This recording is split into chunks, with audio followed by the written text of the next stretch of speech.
Welcome back, everyone. It is Bez Racing Team Season 5, race number 3. Not 1, not 2, but 3 here at beautiful KYALAMI. As always, I am Reagan without my co-commentator today, Steven, as he is out sick. Steven might be in the chat. He might pop in and out, but it's going to be me taking the reins today, so you can all look forward to my beautiful voice for the next 2 hours or so. We've got the race meeting, the drivers meeting going on at the moment, so not a lot of on-track action, as there is just a couple minutes left before we head on into qualifying. You can see from practice here, we've got Dudek with a 41.5 at the top. Kurt Peters, we all know Kurt. We all love Kurt. Kurt Peters in second place. Richard Walters in P3 here again at KYALAMI. So let me get my screen sorted here. Let's go over to car number. Let's take a look at how our drivers are sorting out. You can see we've got, once again, I believe last race we only had one AM driver, and today one AM driver, as I'm going to kick this beautiful cat out that wants to climb all over the table. Goodbye. I love you so much. Yes, there we go. Lots of pro drivers, lots of competition in the pro class, lots of competition in the silver class here, and Laguerre Simon with a nice, easy victory. So congratulations to Laguerre today. Big win for him. We can cut over quickly to our standings after Nürburgring. A bit of a rough race there. Lots of incidents, lots of crashes and spills. But we can see in the overall top 3, we've got Dudek, a dominant 52 points at the moment. Double the points of our second and third place, I guess tied for second place in Haukaba and Richard Walters. Their top 3 for silver class, you can see we actually have a tie. Once again, between Bosman and Macy for P3. P2, we've got Darren Chan, and P1, we've got Prevost. That is a tight race there. Of course, only two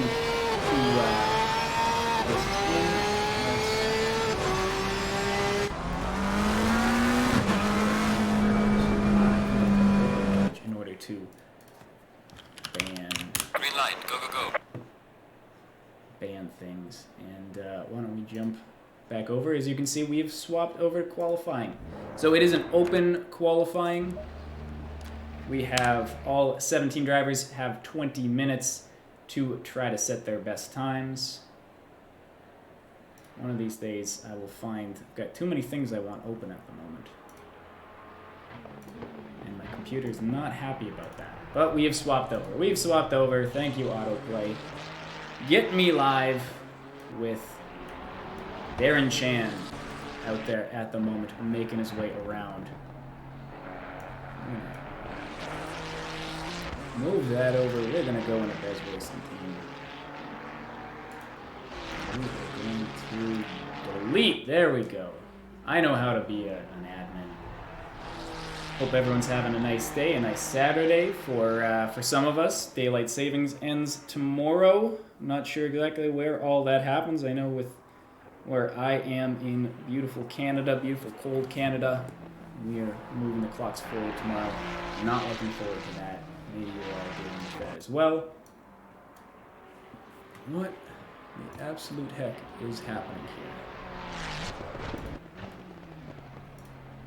This is what happens when I have to stream. I'm sure you're all used to it by now, is that nothing will quite run how I want it to, and everything will be slightly janky. But for our 8 viewers, I think hopefully that'll be just fine. KYALAMI, we've got our drivers coming around. I believe nobody is quite yet on their fast laps, though we might be seeing that now with our front runners. May have just had a chance to start off their laps. Nikon here may just be in Sector 1. If anyone wants to let me know how the track map is looking, of course my setup is slightly different to Steven's. I don't have all the same screens, so I had to sort of build up his screen that seemed to have been well received from scratch. So if anything needs to be changed, the game volume, my volume, you just let me know. Hopefully everything's running pretty smooth. It seems like we've got decent frame rates. I'm hoping so. But yells at me. So we have 2 followers just in the last 2 minutes. Bella8340, who I think is the person who sent the spam message, so I'm not going to thank you. But 1CJN, that kind of sounds like a spam name. If it's not, welcome. Appreciate the follow. If it is a spam name, well, then there isn't much more to say about that.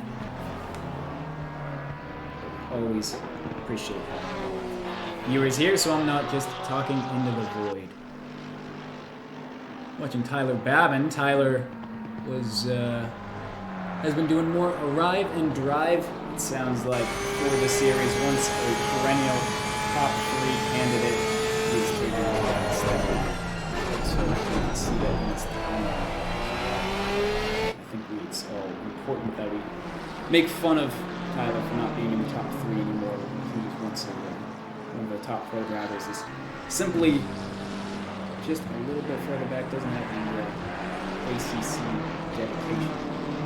It's boo on you, Tyler. Not really. He's been playing iRacing. And so just enjoying sim racing however he wants and however we all want to. And hopefully for our viewers, part of your enjoyment is watching this stream. We've got Darren Chan at the top. Let me put together our much better timing board here. We can put together there we go, our fastest times and our personal best now that we're a little bit farther in here. So you can see we do have times coming in. 43.3 for Carl Nordell, one of our, of course, standing, I believe, creators of Best Racing Team. So I guess calling him a long-standing member is technically true. But Tyler Babin, maybe you've heard me in those so he's jumping right to the top of the timing tables with a 43.1. Times aren't quite as fast as we were seeing in practice. Of course, everyone's warming up, trying to get their times down. Let's just see here. We've got a fast track, which is probably explaining some of the discrepancy in times there. Fast track, 35 degrees Celsius is quite hot, so definitely going to be a rough one for the tires today. Hello, Dark Pengu, returning chatter. Maybe I missed the first time you were chatting, but always happy to have people saying hi in the chat. Hope you're having a nice day. Let's get that. What the heck are you doing?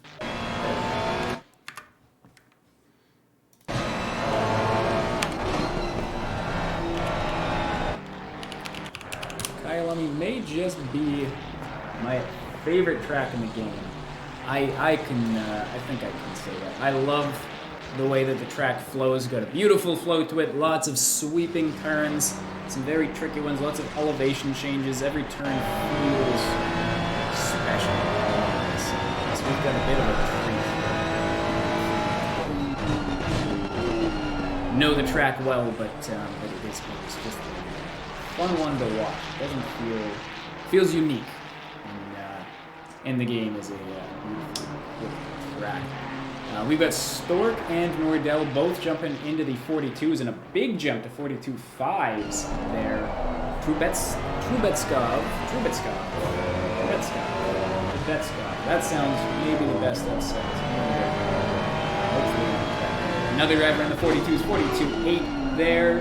Tyler with a 43.122 and Jorge Esteban also a 43.122. So 2 drivers with identical times in P5 and 6, but Jorge in the pits, that is a very fake delta there, so ignore his positive delta. Lots of drivers kind of just sticking around their times. It looks like Nikkonen may be improving slightly. Nikkonen in Sector 3, so there is a chance for a bit of an improvement here. That is even down to a 4 to 5. It looks like maybe making up for a mistake in his previous lap. That being said, they're back down to so Cheetah, maybe the most famous turn on this track. Certainly the most infamous turn on the track, but makes it through nice and safe. Looking like a very pretty improvement here. Comes across the line with a 43.060, jumping the 2 twins into P5. Kurt Peters as well, up to a 42.312. Kurt Peters technically still in silver, if I'm not mistaken. Let's take a look here. No, Kurt has been bumped to pro, and thank God for that. Great driving consistently from Kurt Peters. Showing why he's in pro. We see Volkov has not set a time, or sorry, Dudek. Neither Volkov nor Dudek actually have set a time. Dudek has said before, I'm sure we might just say it for every race at this point, not a big fan of qualifying, doesn't always do well. And this is coming from his own mouth. That being said, I think he's coming around for his first lap. Oh, autoplay. Why are you doing that to me? Well, we'll know very soon if that was a real lap. And it sure was a real lap. 41.865 for Dudek. Which, by his accounts, I'm sure he's not going to be complaining about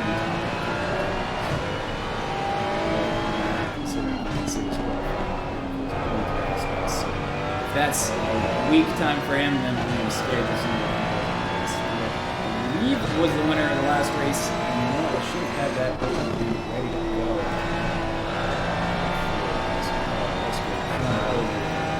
Results page. Race 1, yes, it was Dudek with a pretty nice victory there. A good 42 seconds in front of Korshakov, who I don't believe was racing today. Does not see today, and Rosen Pashov, who is not sitting well, was P3, so unfortunately was not able to catch the end of that race. Only, it looks like 7 drivers actually completed the race, which is nuts. Again, that was a rough race, a lot of fighting that looked more like an actual fight than a race fight.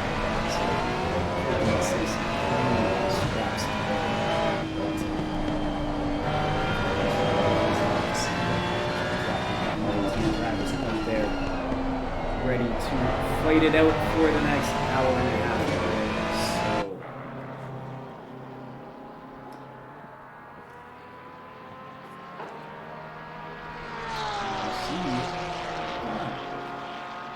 So, Senin, another returning chatter. Hello, you must have been chatting when Steven was streaming. I do not remember you, but I am glad to have you in the chat with us. Thank you for coming back. Hope you have a good time today. I'm sure I will. It's gonna be a nice, lazy, maybe a quieter stream without Steven here. I can wish him the best as he's recovering from novovirus. So, there's another one. Can't seem to shake these viruses.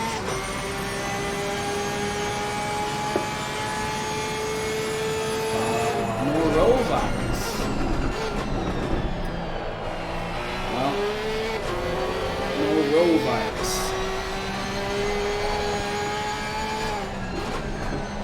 And also hello, Steve.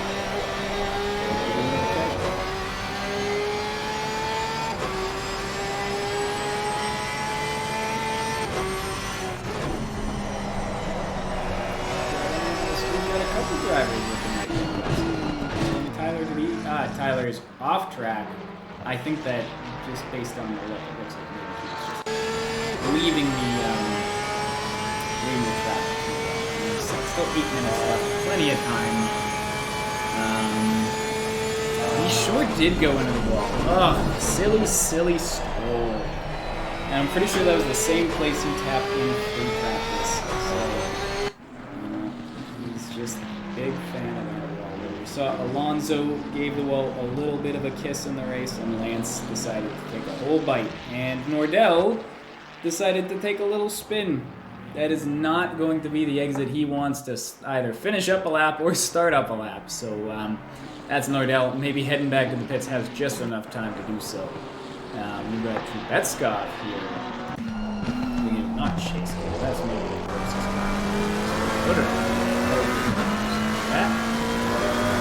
Let's go here. Let's get on board, see what's happening.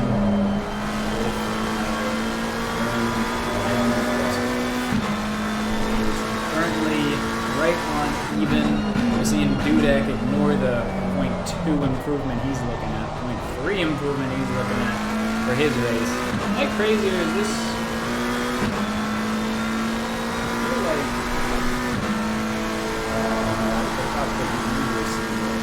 maybe I'm crazy. I don't think I'm crazy.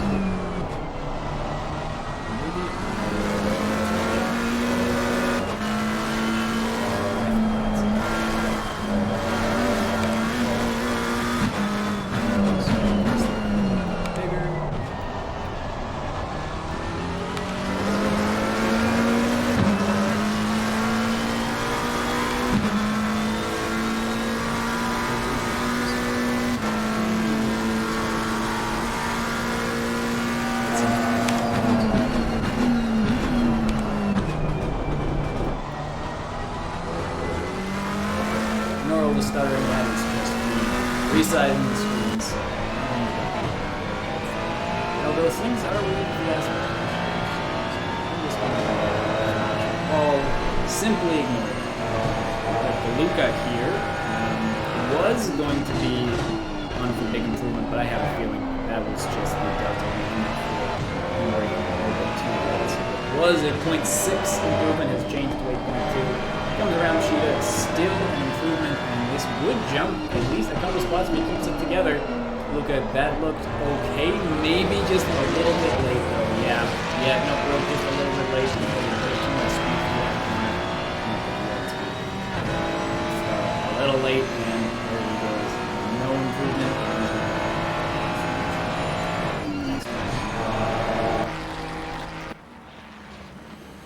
Kurt Peters here in third place with a 42.3 as we have Tristan Stork as the next driver kind of sniffing out that 41s with a 42.095. But Kurt is up a little bit, maybe not enough at the moment to be passing Stork, but enough to maybe send a message. And that was a very good final turn. Let's see here. Kurt Peters has not done a good final turn. Maybe I don't know how to take that final turn. It seems like I keep thinking drivers are doing it okay and they keep losing time. So maybe don't listen to me on that.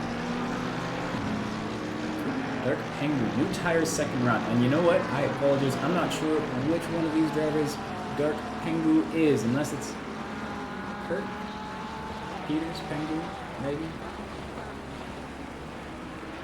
I don't remember half the names of the guys on my hockey team, so I have a hard time remembering which names to people faces. Here we go, Carl Nordell around the final turn. Who knows if that was good or not? I certainly don't. It looks bad based on the delta, so still enough to jump into P5, but I'm sure he was hoping for a little bit more. We do have DeLuca once again showing a big improvement and loses it at Cheetah. I almost feel like I cursed him a little bit there. He was up 0.6 and then comes around and just invalidates on Cheetah going wide. So 4 minutes, 25 seconds left, still enough time for something to happen, but it is not happening on that lap. It was going to have to happen on the next one. Once again, we're seeing a lot of red. We're seeing not a lot of improvements at the time. Stork, maybe we can go on with Stork, who only needs a 10th to drop into the 42s. We do see Richard Walter as well. I may have missed him jumping into third place with a 42.12. Same as Tyler with a 42.20. So Kurt Peters actually dropping down to fifth. We have lots of drivers here who are trying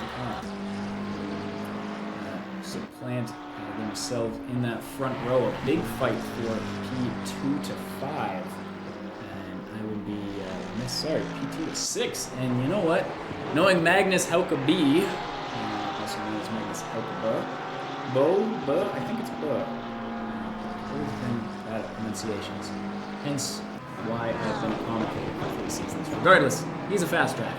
That's what I'm trying to say, so we could see some again, we see DeLuca. If DeLuca can keep it together, I really hope you can, because I would love to see another driver jumping into this fight. Let's see what happens. He's 0.6 up. That looks pretty good. And I know you can go, you can go pretty wide on that turn there. 0.6 come through Cheetah. That looked pretty good. Maybe a little bit of gravel there. but everything is coming around okay. That looked fine.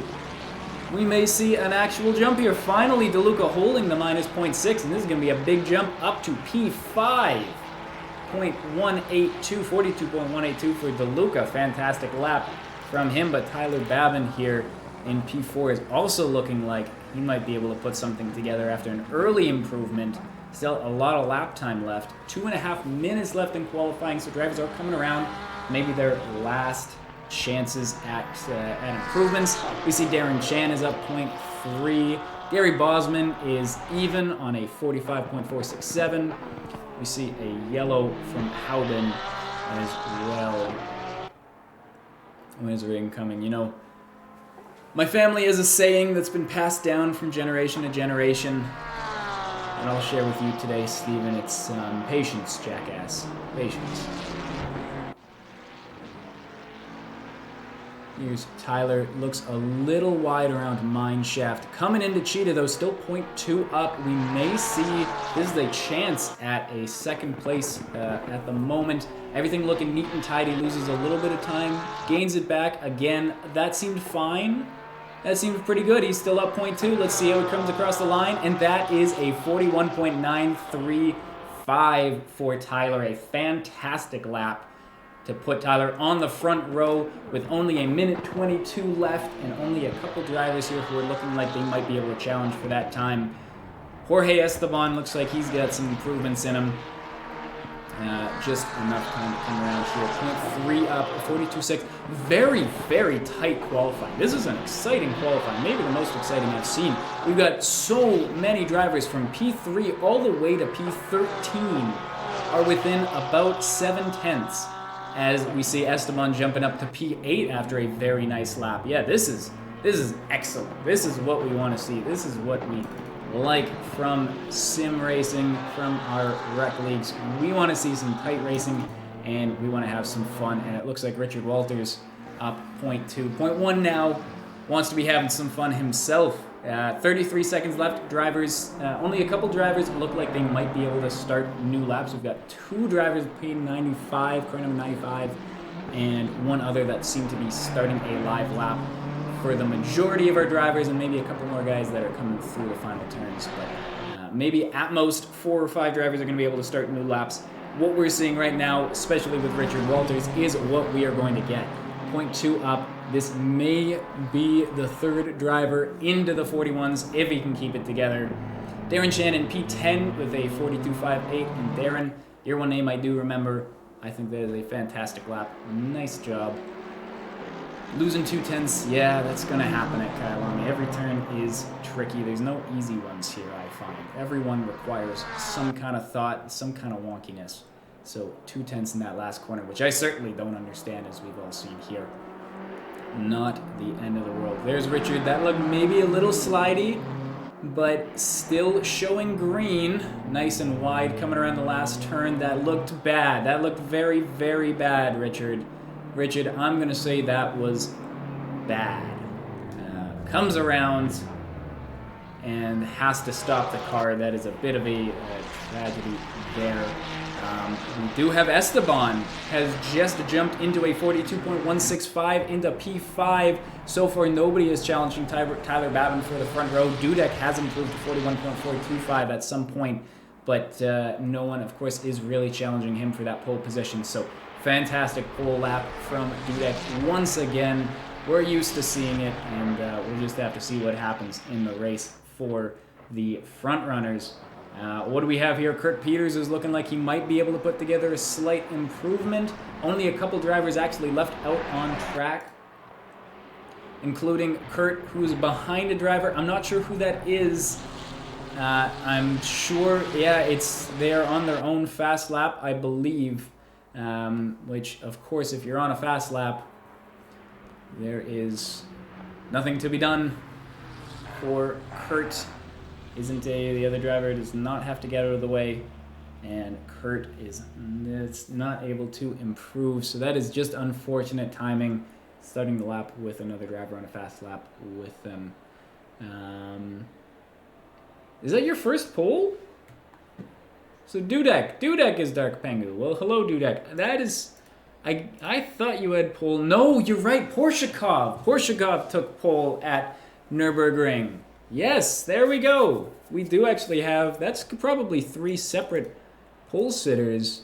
Yeah, we had Richard Walters at Barcelona.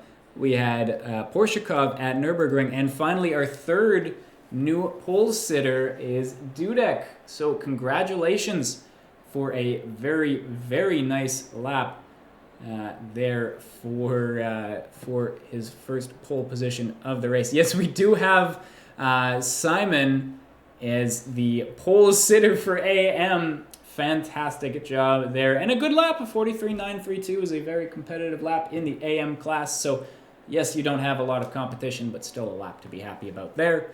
And of course, we've got just a ridiculously tight field from P2 all the way down to P14. There is less than a second. That, I love that. I am so happy to see that. That is exciting.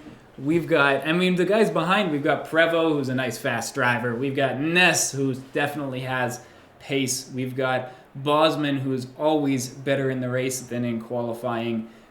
Shoulders is a name I don't recognize, but I am bad with names. So if this is your first race, congratulations. Welcome to the group. Shoulders, hope you're having a good time. If this is not your first race, then I still hope you have a good time. While we've got 3 minutes left, let's bring you over to our track overview. Oh, just kidding. Our track walk of KYALAMI. So this one I think is the slightly too fast one, but we'll find out. I'm just going to have to say a lot of words. I've been doing that already. Starting on turn 1 is the Kink. Into turn 2, the real turn 1 is Crawthorne. Oh my god, this is the fast one. Into Barbecue. Turn 5 into Sunset. Very fast sweeping turn. Into Clubhouse, a less sweeping fast turn. Into the S's. Difficult turn. Uphill braking point into Leocop. Down into Mineshaft. Into the Crocodiles, which is another turn. Then we've got Cheetah. Scary, scary stuff. Into Ingwe. That's a lap. Fuck, I really should have listened to Steven and swapped out that video for this slower one. I did not realize. Oops. I'm going to take a breath, and then we're going to look at the track overview, which is a little bit of a more reasonably paced track walk. Here it's into the Kink, into turn 1. Turn 1, especially on lap 1. You can see even the AI have a hard time keeping it out of each other. Overtaking opportunity, but also a very scary turn into the Just Guy sweep, which is the first one.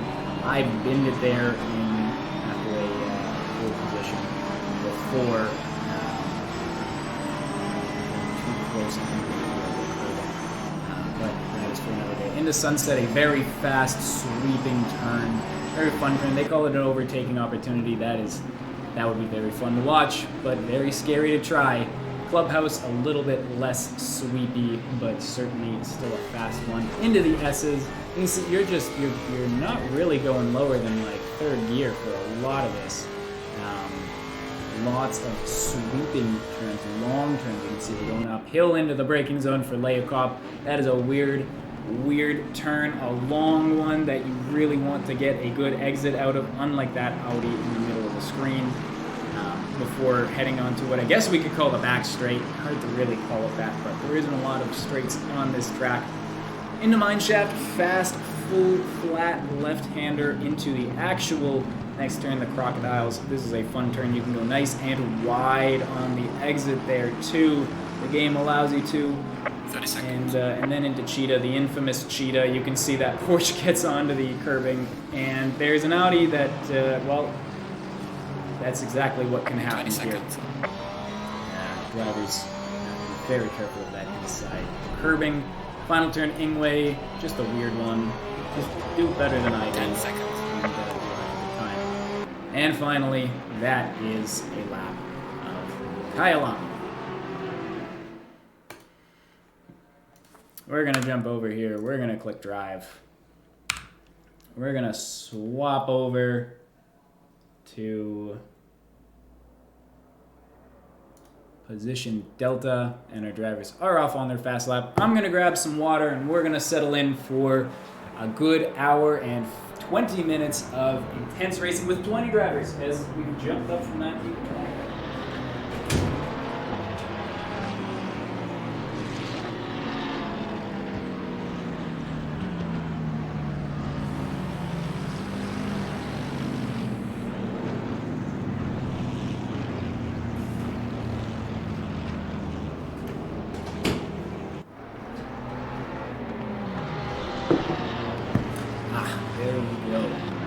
have a bad habit with these races because they start at noon. It's currently around the 1 o'clock for me. I'll have coffee when I wake up, and then I think, I want another coffee for racing. And then I'm over caffeinated. And basically every single race I come in here and I'm thinking, damn, that is a lot of caffeine. That's just the last little sips. A nice natural wash bean here on Mark. Nice overtake from Carl Nordell in the slow lap. Good job on him making sure to do it nice and clean. We'll see if Kurt is able to respond before the end of the lap. If he doesn't, it'll be a penalty.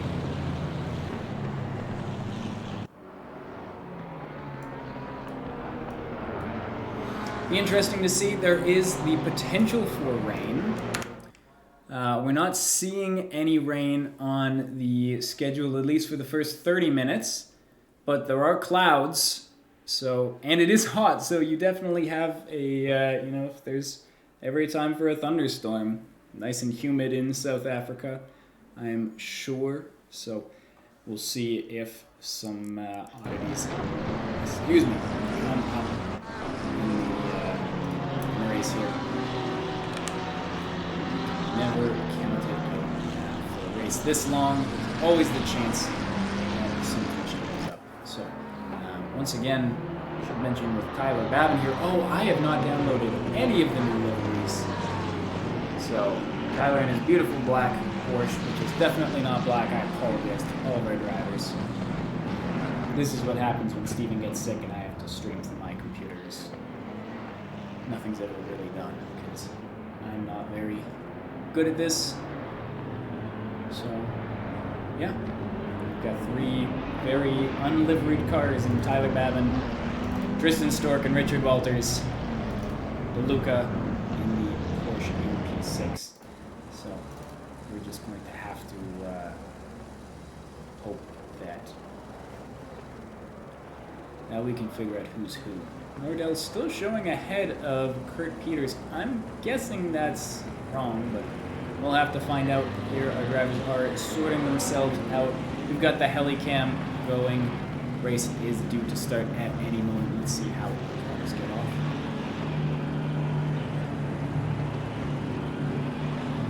Green light, go off.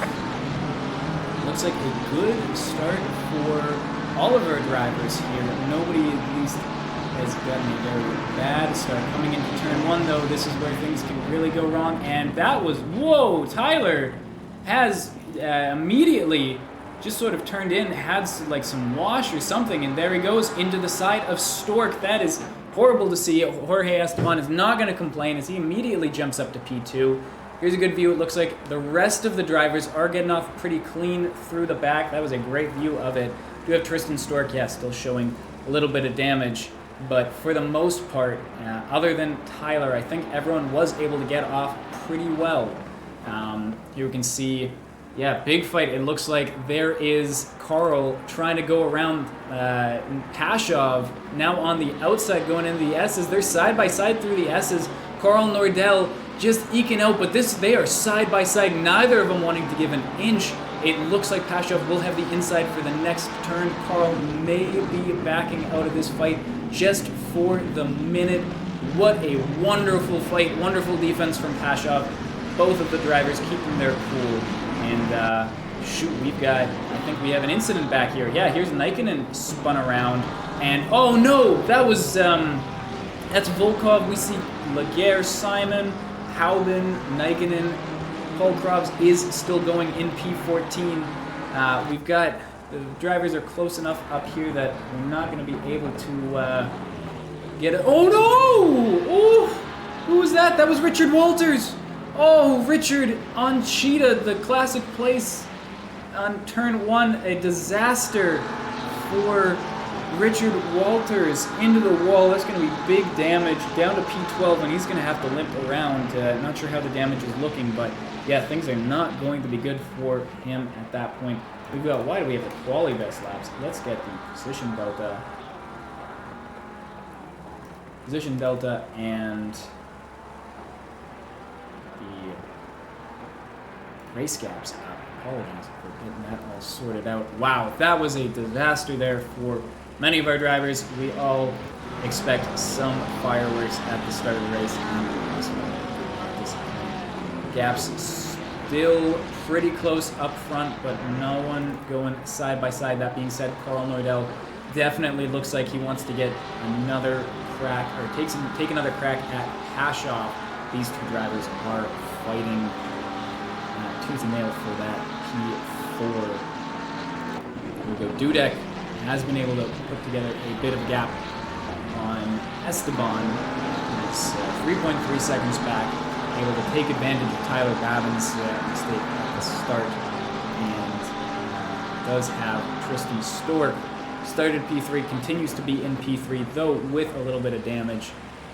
And it looks like, yeah, he's getting quite racy there, able to break quite late. Carl Nordell, you can see, really fighting to be keeping with Pashov, wants to get a move done at some point and getting kind of slidey there too. So the top, second, third, fourth, and fifth are absolutely going at each other at the moment. We also see Kurt Peters wanting to get a move done on Magnus Haukebo. Gaps getting closer and closer as we go into turn one. See if there's any shenanigans. Yeah, it looks like Tristan maybe just wants to do a little bit of a dummy to scare Jorge. Jorge is an experienced driver, has none of that. And Pashov now looking like he, rather than being the prey, wants to be the predator here. Kurt Peters, it looks like, may have had a bit of a tap, but he is able to get past Haukebo. Let's do, finally, now that things are sorting out, we're going to do a 30-second on Kurt Peters here, see how he gets the move done on Magnus and see if there's any talks or anything there. So going down the inside on T1. And that looked pretty clean from both of them. Maybe just the tiniest little bit of a tap, but let's hope there's nothing here, as we do see Magnus on the outside. No, Magnus still in front. Something happened there that maybe I'm just getting drivers mixed up. Kurt Peters is, behind Magnus, so Magnus able to defend after all. I was mistaken. Simply some good fighting between the two drivers. We've got Nikkonen down very far down the line, wanting to get moved on Volkov to make his way back. Tyler Babin in 14th place, down 12 spots from his P2 start. Always very sad to see our front runners. Oh, that was a bit of a tap, I believe, between Nikkonen and Volkov there, right in the back. I think Nikkonen may have given him a bit of a shunt, and you can see, yeah, it's definitely showing that there was an incident there. We've got three drivers here as well. There's just fighting all over the place between these four drivers. This is ridiculous what we're seeing here, as Pashov still fighting tooth and nail to hold off Carl, while also trying to have a go at Stork. And there it goes down the inside. They have a little bit of a tap and not enough to get the move done. Carl Nordell now on the outside. They are three wide, and someone backing out. It looks like Stork able to keep P2, but this is P3, but Carl is able to, around sunset. I can't even get my words straight. Carl Nordell going around the outside of Pashov for P4, and now all of a sudden DeLuca's back in the fight. This is some incredible fighting we are seeing from our top six. Wonderful fights, just a little bit of rubbing, but as we all know, rubbing's racing, crashing is, well, crashing. So this has been fantastic to watch so far. DeLuca smelling some blood in the water, wanting to maybe get something done as well. That Ferrari is good in a straight line, certainly much better than the Porsche, but not a lot of straight lines on this track. So we're going to jump back now, see if Nikkonen is able to make anything happen. On Trevo here, Volkov in the pits, probably due to some damage in the rear. We do have maybe a little bit of a tap here. Yeah, this top six, I think maybe we just want to keep the fight here, as Jorge is having to go defensive on Stork. This is an incredible battle, because we know that, for Tristan Stork, with Carl Nordell right behind him, the best defense in this case is a good offense. If he can get in front of Jorge, that puts a car in between him and the very fast Carl Nordell. And all of these drivers are thinking that if you're not attacking then you are not defending at this case, which means these cars from 2 to 6 are going to be going at it the whole time. Karl Nordell very late on the brakes there, and looks like that did not help him out in the fight against Carl. DeLuca, though, able to get the move done on Pashov around the around turn 3, just in the background of that shot. Very nice move there, DeLuca, after starting shaky, not quite able to put a lap together in qualifying until the very end when things finally came together for him. And things are certainly coming together in the race here. P5 and up just one spot. Ah, interesting. More than that, so but still good. And it's up 6 spots, taking advantage of some of the nastiness that is going on between drivers such as Richard Walters and Tyler Babbitt, as well as simply passing drivers to drive, or at least how you want to be getting your overtakes done. But he's got a very fast and a very motivated Kurt Peters wanting to come down the outside of Mineshaft? No, that's Crocodile. Not able to get it done, and now all of a sudden Kurt Peters is under attack. Also need to swap over here because we have tiny little gaps between Tristan Stork and Jorge Esteban. We've got just tiny gaps between so many of our drivers. It's hard to keep up and know which fights to keep an eye on. Here is Tristan Stork going maybe around the outside or trying to switch back or simply holding position on a well-defended turn by Jorge Esteban. We are going to jump over here because we do see that Kurt Peters, maybe I'll do a quick 10-second, see what happens here. Here is Kurt Peters going down the inside and getting the move done on Trubeskov.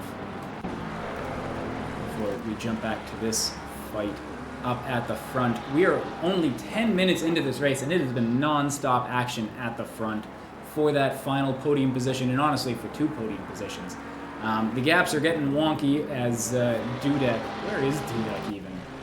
Dudek is way up the road already on our drivers who've just been fighting, again, tooth and nail. You lose quite a bit of time when you're fighting through every single turn, and these drivers certainly have been fighting.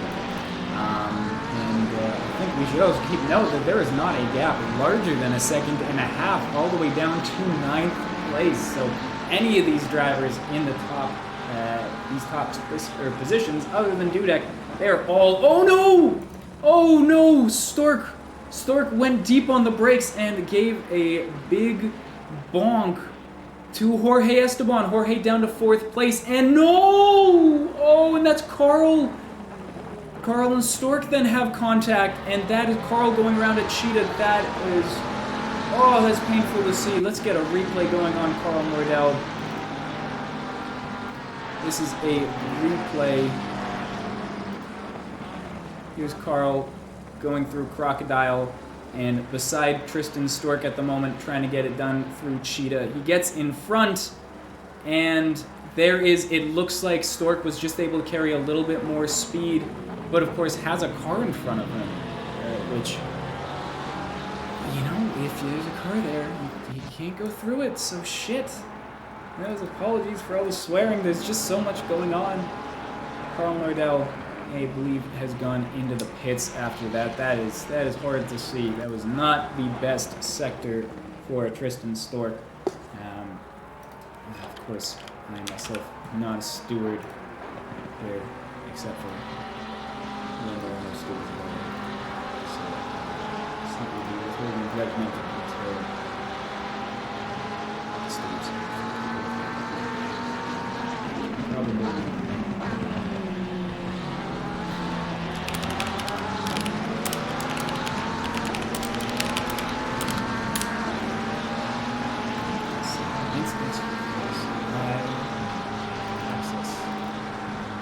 Incidents folders, none of the staff, none of the stewards are allowed to be mad at me for not having the incidents spreadsheet automatically updated because I physically one thing I think we should take note of, again, this is probably not a race we're going to be talking about Dudek very often, but it is important to note he has done a 41.13 faster than his qualifying time and over 1.5 seconds faster than anyone else's fastest lap at the moment. Paul Probs is, I believe, the next fastest with a 42.6, which on its own is a very good race pace, but it is not a 41.1. That is a time reserved for some ridiculously fast drivers. Tyler Babin slowly making his way back. He's in P10 now after starting in P2. Magnus, of course, up 7 spots, continues to just siphon off points and positions as drivers are getting into incidents. And we do see the big losers are Richard Walters and Carl Nordell at the moment, down big in the bottom positions, with Simon, who is, of course, the AM champion at the time. The AM winner. At this point, he could stop driving and he would win, but I'm sure he's hoping for the chance of overall points, or he's just hoping to have some fun driving, which of course is why we're here in the first place. These points don't really mean anything. We're having fun.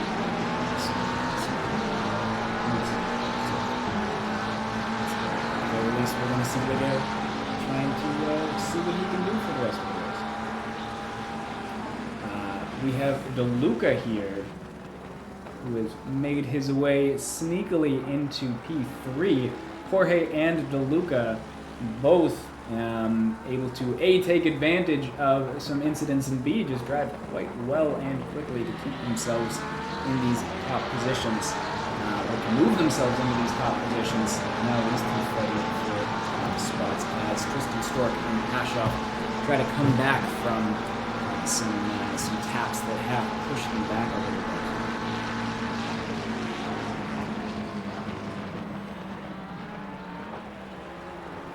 We see a bit of a gap between P8 and P9 there in Chan in 9th place, 7.4 seconds, but the rest of the gaps are all very, very small between the top positions. As we see here, Pashov, it looks like, might even be getting beside. He wants to get a move done through Sunset, but thinks better of it and decides not to go side by side, waiting for a better time, but certainly has some pace right now.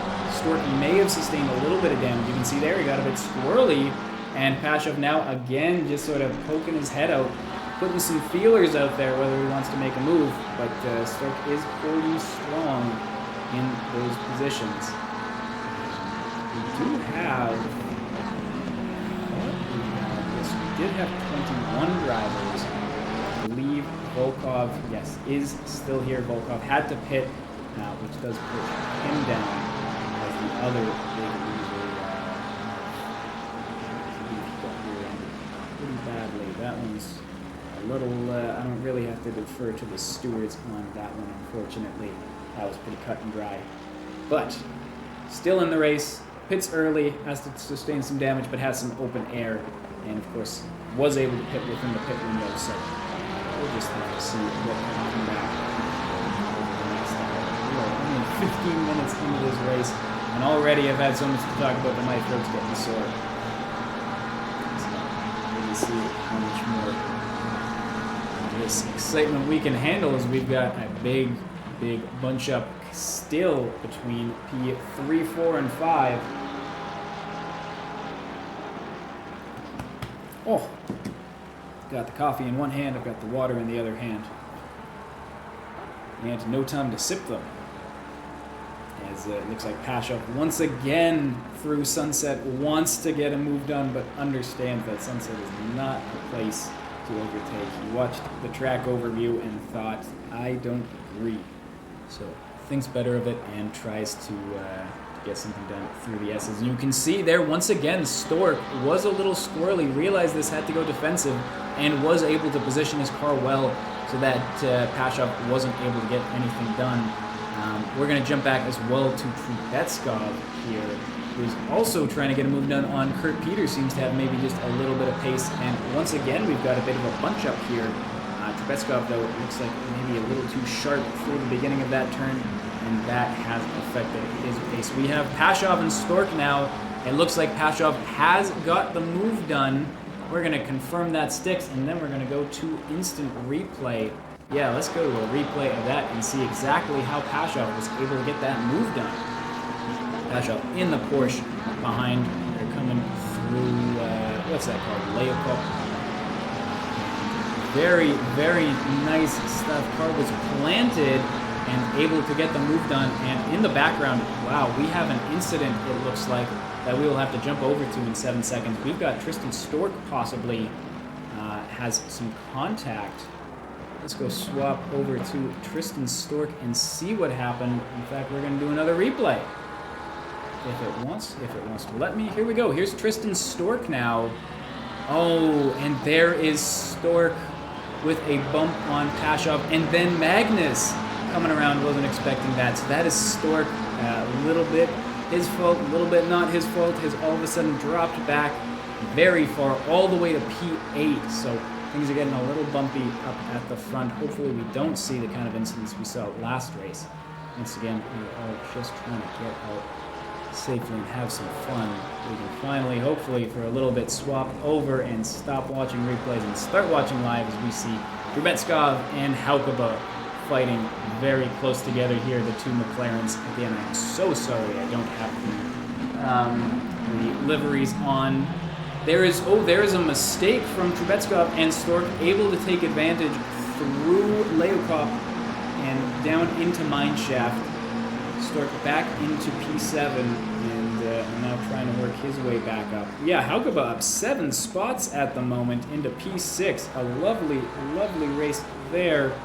Of course, had some taps, and you can see there Stork, maybe all of the incidents, the small bumps that he's been a part of. Ooh, keeps it together after he hits the curbing, and now just very aggressive there on the defense, but Trubetskov is undeterred. Goes around the outside. There's Stork back into P8, and as I was trying to say, maybe that damage is just starting to rear its ugly head. Enough little bumps, and the car is just not going to be acting quite how you want it to. Oh, Tony Shoulders.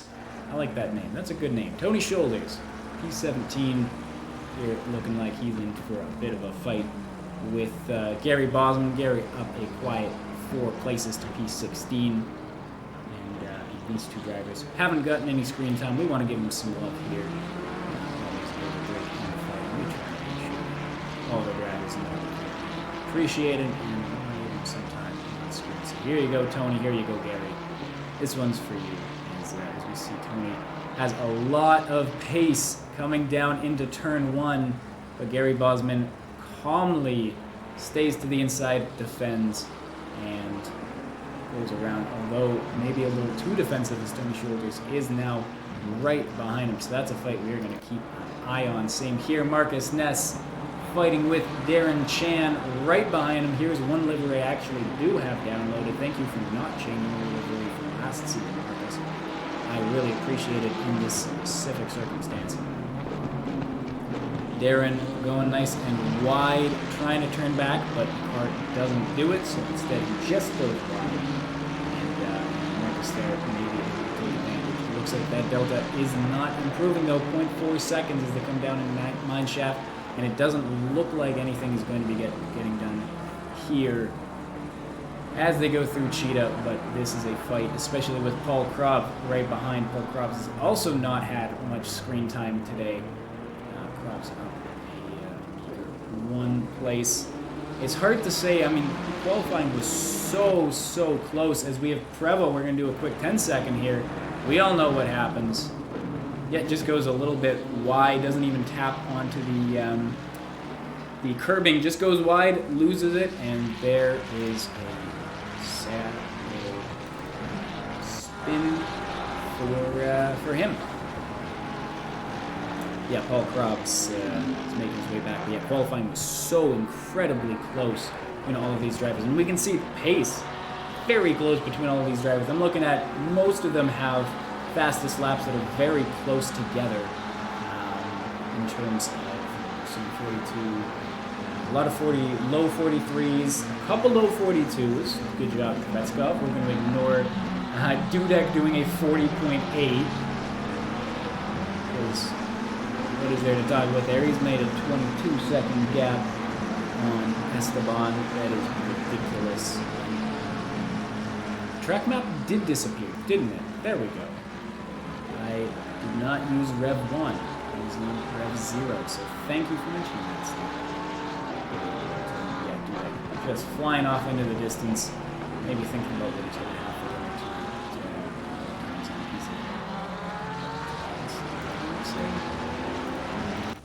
Dudek.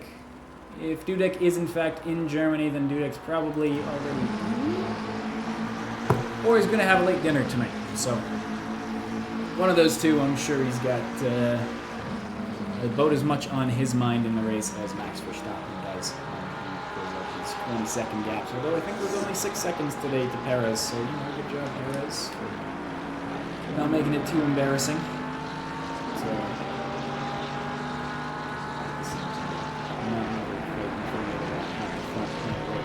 not much of a fight for P1 here either. Everything else, really from P2 all the way down to P11, all bets are off.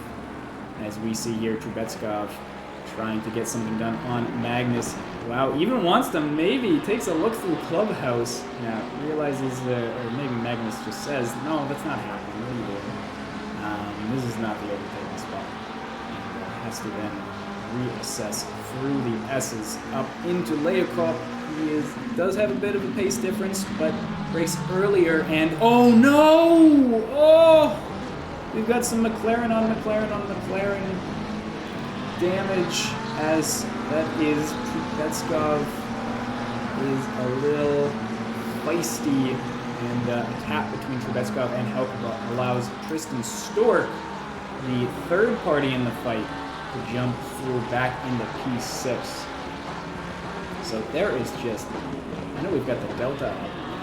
It's really not telling us the story when we see Jorge, DeLuca, Pashov, and Peters all up 3 spots.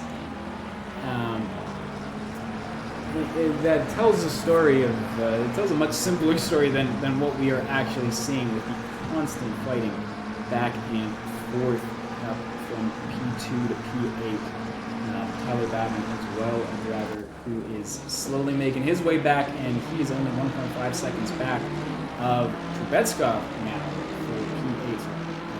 Tyler, who of course qualified P2, trying to see if he can get something done.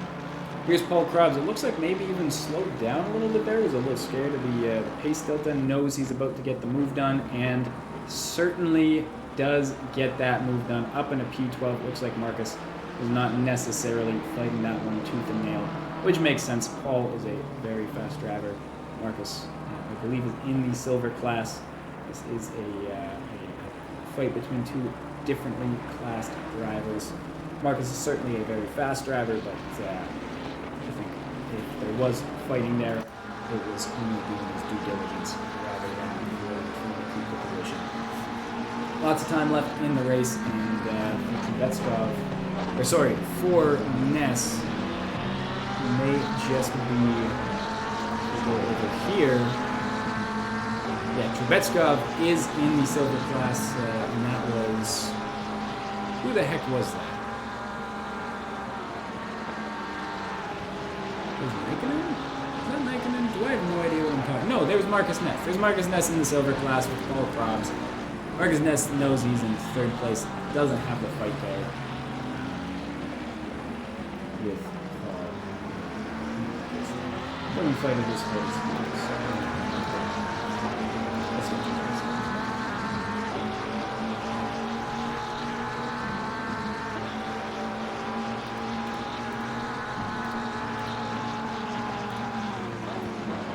Simplify the screen. We'll bring him back later on, as we do have. Not Tyler, that's Trubetskov making his way with Magnus Helkova. Those two had a tap early on. Here is Shoulders. Oh, that doesn't look good. Why don't we maybe check a replay here between Tony Shoulders and Gary Bosman? We can see up front. Thank you again, Gary, for using last season's livery. I do appreciate it. And Tony Shoulders here.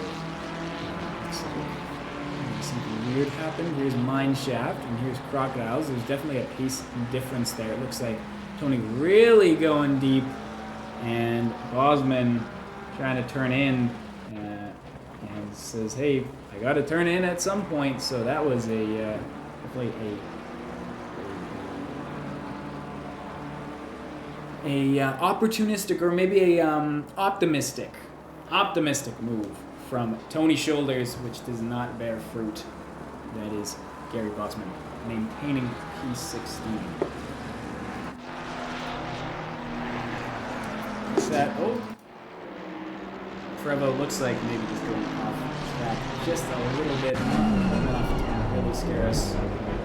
To scare him, certainly doesn't scare us. BC Kubetsko, I believe, is the first driver, yes, the first driver who is not in a big incident. Go to the pits. So we are 52 minutes in. KYALAMI is a track where I think you can maybe go all the way to the end if things are going well. We're also going to check here. I'm still seeing, track is very hot. Oh, we've got yellow for Dudek. Are they trying to scare me? Dudek. No, it seems like the gap may have dropped a little bit. Now it's flying up, so maybe Dudek just sort of has a little bit of a scary section. Let's see what the lap time is when Dudek comes around. In fact, we can swap over. Still about a minute left, but at the moment, no major gaps that we're missing out on. So why don't we just see what Dudek does. Goes around Cheetah, no incident. Comes down into Ingwe. And let's see what Dudek does here. 30.975 was his last lap, and this lap is a 46.317. So yes, Dudek did in fact have an incident. What kind of incident? We will never know because I didn't get there fast enough and didn't do a replay. But an incident nonetheless.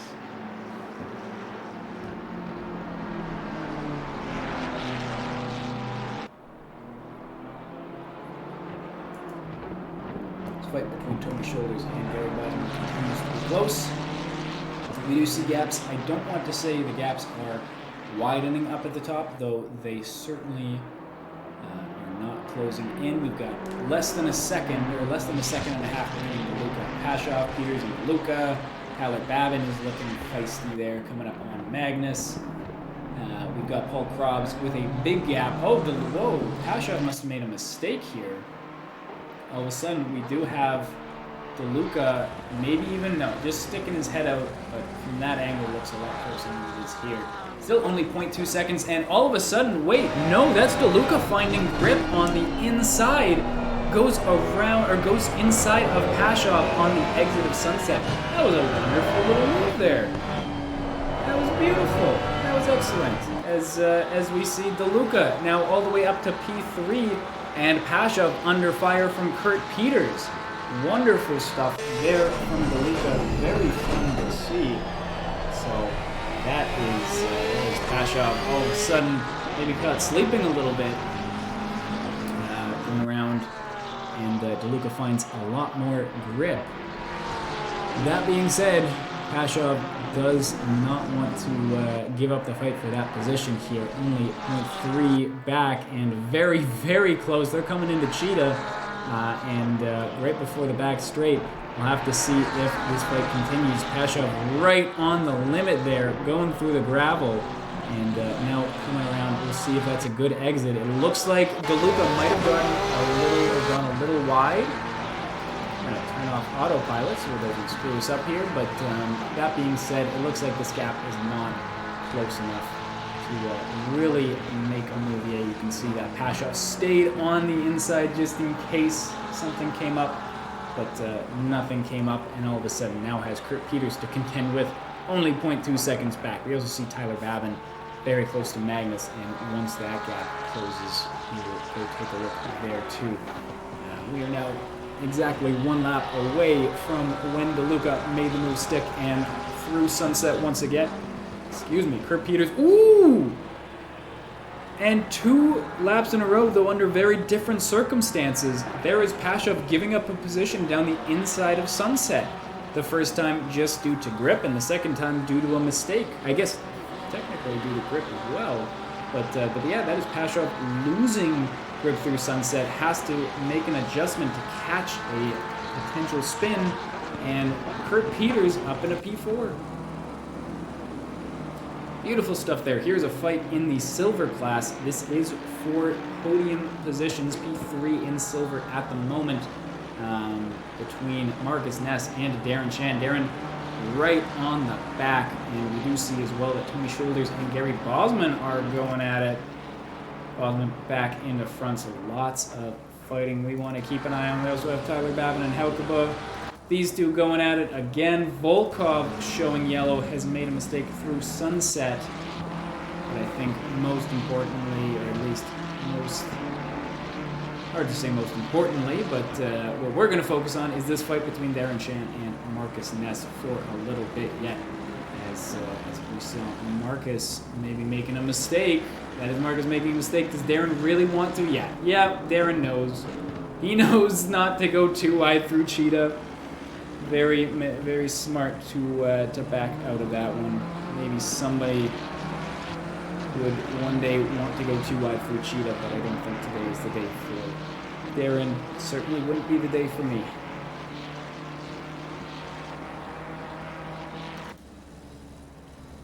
Volkov here in the pits. I'm not sure if that is a retirement. It does certainly seem that way after a rough race for him, getting bombed, having to go to the pits, and just hasn't been catching up, so after that mistake. Maybe the end of Volkov's race, and hopefully he'll be coming back strong next time.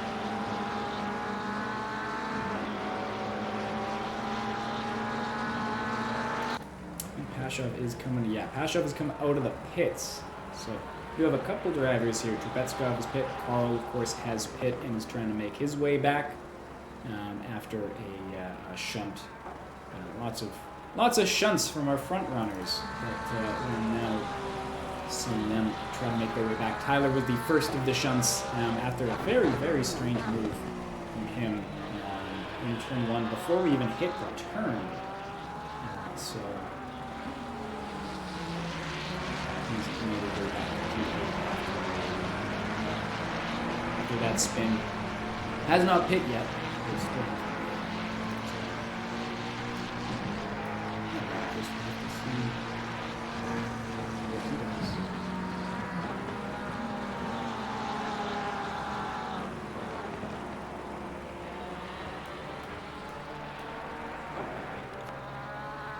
Peters wanting to come back at Luca. Pashov here. Oh, excuse me. Had a dentist appointment this morning, and for some reason I booked it at 8:30 a.m. So it's a Saturday, and yet I got up at the same time as I do for work. I'm not quite sure why I did that, but I did. So here we are, fully tired. And you see, I don't want to miss this. It looks like Darren and Marcus are side by side, and it looks like Darren got the move done through turn number 3, through the Jeskai sweep into barbecue. But that being said, Marcus Ness is right back in front. There's movement all over the place. Petskov past Bosman, Provo past Pashov, though that one I think is more of a fight than it is an overtake. Taylor Babin is very close on Haukaba. Looks like Kurt Peters has dropped back a little bit from Luca and is now right back because the deltas are a little nutty. And Prevo and Pashov, here is Pashov down the inside of, going down the inside of Clubhouse. Getting that move done. Prevo wants to fight it back, but thinks off the idea. That feels like a saying. Thinks off the idea that they're I feel like I at least conveyed what I was trying to say. So,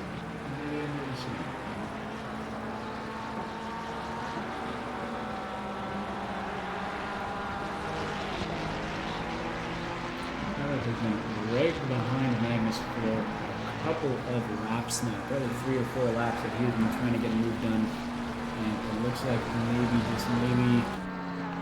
he's inching closer and closer, but isn't quite able to find the pace improvements on Haukeba to actually get the move done. Which has never been a great car for overtaking. But that being said, he was right on the back of this McLaren, waiting for the opportunity to take advantage of a mistake.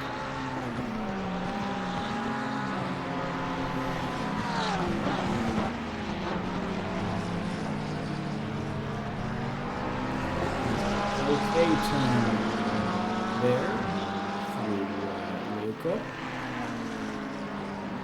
And might be close enough to get someone in. Point 3 is not a lot of space. Point 2 is not a lot of space as well. It decides against it.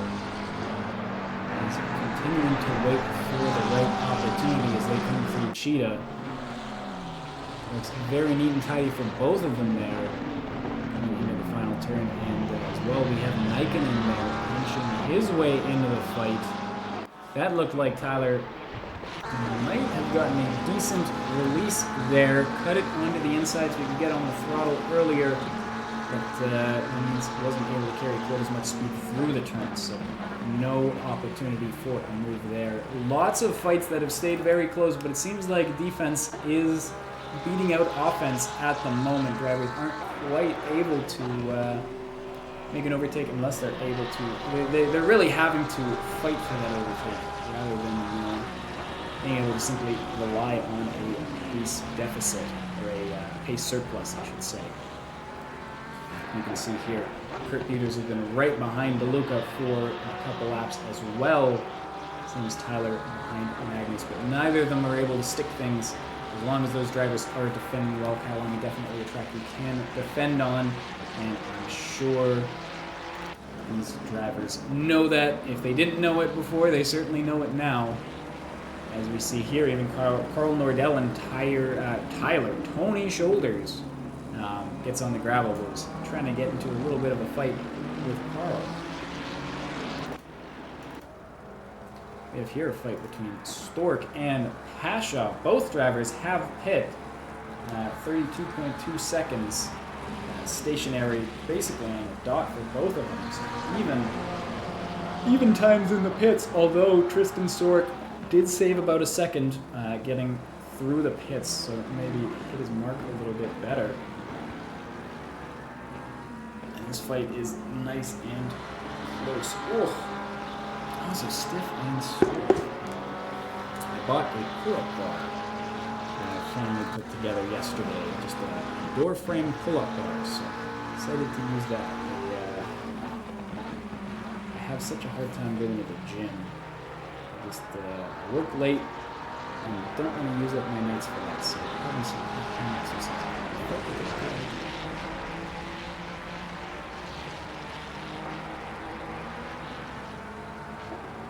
But that means I'm exercising. So here we go. Nikinen and Haukeba, as Tyler at some point did get past. I apologize, I have no idea when that happened. Maybe I was too busy talking about such enthralling conversation that I missed the overtake. But that does mean that Nikinen is smelling blood in the water. Seems to have the pace on Haukeba, but once again, pace is one thing, and actually getting the move done is another thing entirely. So we'll see if Haukeba. Oh, the other thing you can do is just hit the back. So there is a bit of a shunt, maybe not a shunt, but a shunt adjacent move between Nikinen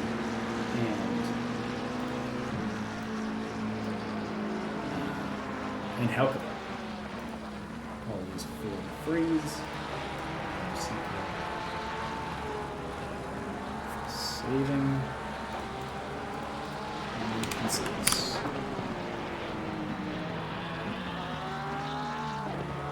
There's Nikinen going into the pits. We've got most of our drivers have not yet pit, but some of them have. Here is DeLuca and Peters going at it, and that is Kurt Peters actually able to go down the inside, but DeLuca understands that he had to go a little bit deep and a little bit sharp to do that, and whoo!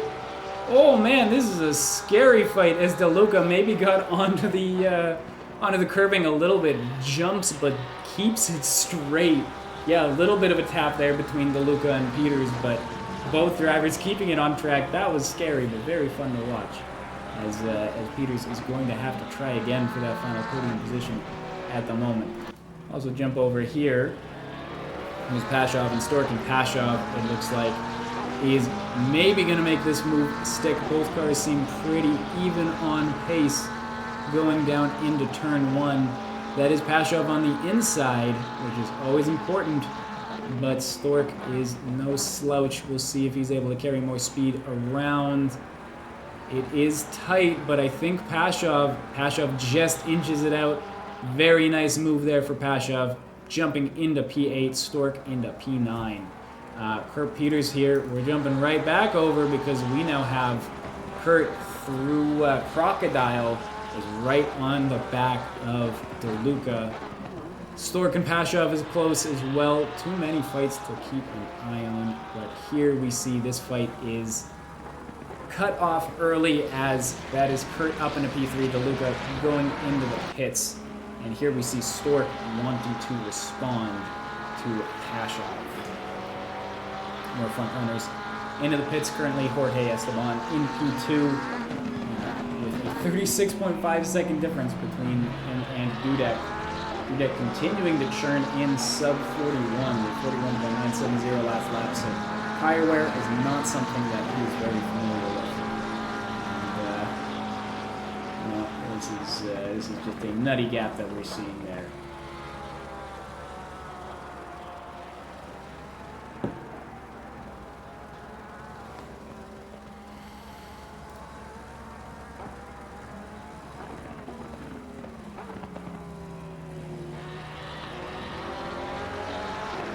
Looks like that. Oh. Ooh. Tristan Stork, that's unfortunate because Tristan had a good exit. It looks like Pashov had made a mistake, and without the tap, that certainly would have just been a nice move, but instead there is a tap there. It has been an unfortunate thing that we've seen a couple times here. These drivers finishing off overtakes and not quite getting wide enough in order to make the step. But it's just really trying to cut things close, and unfortunately a little bit too close there. Ali Babin has not hit, but has made his way back up to P4. Turning in some nice lap times. 42.8 last lap. Again, we're going to ignore Nico Dudek and talk about lap time as much as we ignore Max Verstappen. When talking about fights in Formula 1, 43.1 was his last lap, which is very competitive with every driver.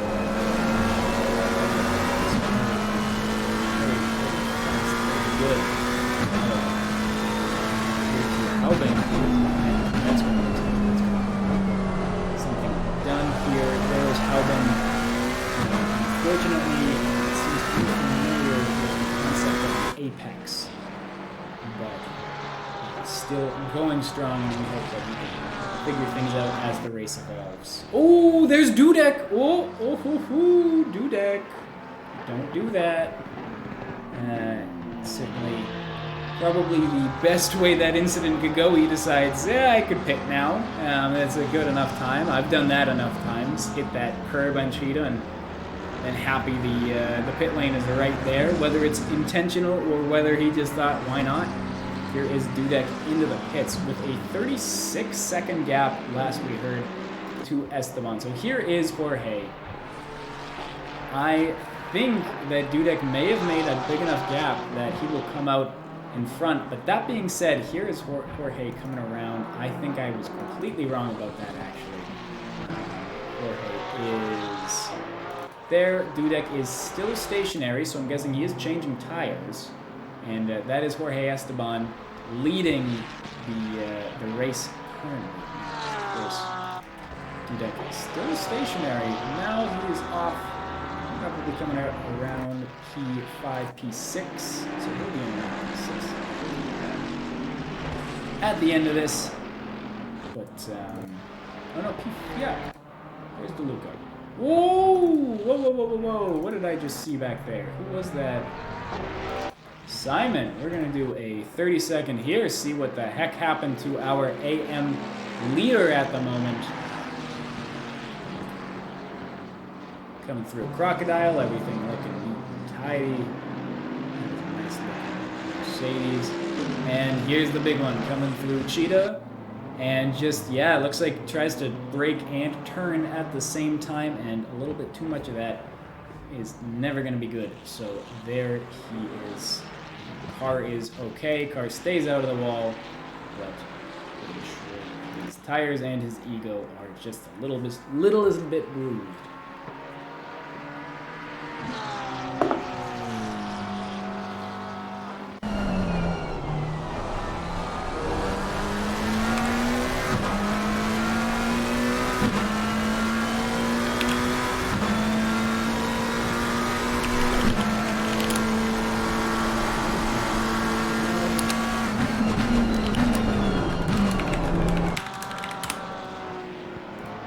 I had my microphone set up so that it wouldn't hear my clicks, and that was last season. Now this season, all of a sudden, they're hearing my clicks. I haven't figured out how to get rid of that yet. So,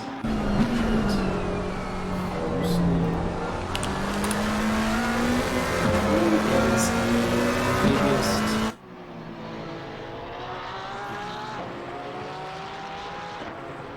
regret I've had in my entire life? It's really hard.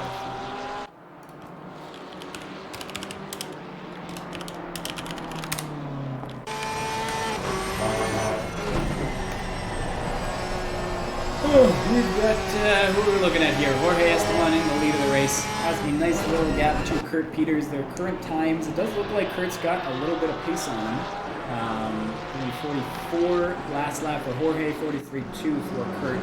Now, times like those are definitely due to tire wear and maybe mistakes. Because we do see Tyler Bowden with a 42.9, so lower times are certainly still possible. Maybe it's a little bit of a mistake for Jorge there, but healthy gap nonetheless. A little bit less of a healthy gap here between Nikkonen and Pasha. Nikkonen and that McLaren wanting to maybe get something done. These two drivers have pit, of course, so this is a fight free of stipulations. It is simply a fight for position. And it looks like Nikkonen wants to get something done. Last lap's 42.6 for Nikkonen, his fastest lap of the race. And 43.1 for Pasha, his fastest lap of the race. Tyler Babin continuing to cruise with a 42.9 on those old tires. And only 2 seconds back from Kurt Peters. So Tyler, a driver who, of course, had a lot of pace in qualifying, Q2 in qualifying. Who knows what was going through his head during turn 1, technically turn 2, I guess, if you don't include the kink. And has had to make a bit of a last to first challenge, which he has done quite well so far into P3. The first part of that might not happen with Nico Dudek, just on a tear, but certainly a last back to where he was challenged, which has a name that is a little more accurate. Got Darren Shan into the pits. We've got most of our drivers at this point have pit. We do have our top 4 have not pit. Darren, of course, has just gone into the pits. Hauben has not pit, Bosman has not pit, and it looks like Shoulders is in the pits. So only about 6 drivers maybe left to pit before everyone has finished up. We're over halfway through this race, only 28 minutes left, so it is not unexpected. There's Dudek getting a little squirrely, wants to get this move done sooner rather than later, especially when you've got that kind of a gap to second place, and you want to avoid any chance of an incident as much as possible. Dudek knows that as long as nothing goes wrong, he will be comfortably winning this race.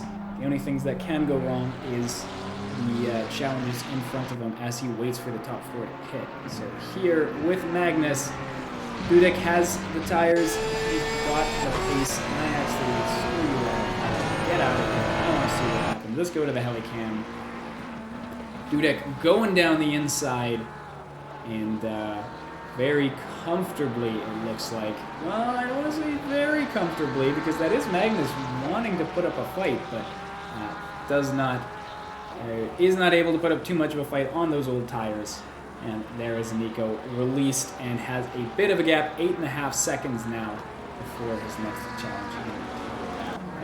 If he does catch up to Tyler before Tyler and Kurt pits, then it certainly be an interesting strategy we'd be seeing from those two drivers trying to I believe the pit window does end. I believe with 5 minutes left in the race. I think we've got a relatively generous pit window.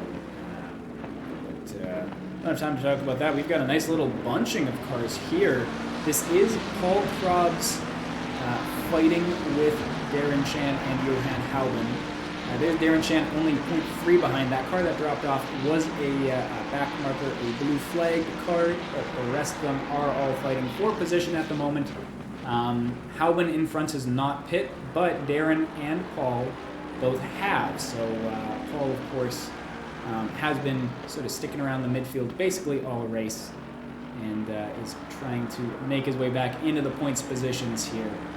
Has to contend with a very fast Darren Chan. Darren putting up some great times for himself in that silver class, and does not want to give up the fight with Paul. So Paul wanting to move up, but all of a sudden has to contend with some defense at the moment, which is never great when you're trying to catch up to someone. So yeah, Houben, even though Houben is on old tires, is able to sort of just say goodbye for a little bit to Paul, as Paul has to sort out what's happening behind him with Darren Chan. So Darren definitely trying to make some noise. And here's Paul going a little bit wide there, trying to get a better exit, or simply miss the apex, only he knows. And everyone lost that.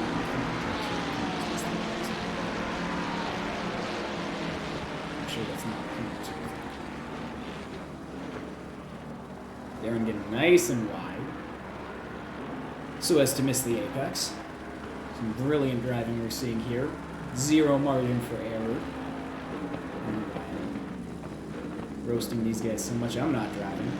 There is Paul. Ooh, after Houben goes a little bit wide. Here's Paul going down the inside. Houben, though, has some pace on the straights, has some massive pace on the straights. Now those tires are old, they're not going to be able to handle the turns very well, but maybe it's just Paul on a draggy setup? Because Paul was losing pace to everyone there, but now that they're in the turns, I have a feeling maybe he's just set up for the turns, which makes sense. KYALAMI, not a lot of straight lines, so there is Paul Krobs comfortably into P12, Darren Chan right behind, jumping into P13, and Houben, with a valiant effort, does have to concede the position, and immediately shows yellow, which is odd. I'm guessing maybe just got a little bit squirrely there, nothing really to report. Here's Tyler Babin, only a couple milliseconds away from Kurt Peters. These two fighting for P2. I believe they are actually fighting for P2. They might be fighting for like P4 right now. I think DeLuca may be P2. Has Esteban going long was P2. I don't know if going long is losing that. Jorge did a 53 or 43.5. 43.5. Compared to DeLuca, who's only done 43.4 last lap. So it's not like Jorge has a horrible pace compared to those he was fighting with net. It's just a matter of whether how things shake out with the pit stops and whether the tires continue to wear. I might be crazy. Was that Dudek behind? Yes, that is Dudek behind. That's not craziness. Dudek's just pit and the others haven't. So Dudek is not lapping the field. Not that crazy of a race we're seeing from Nico. Still incredibly impressive with the pace that he's putting up, but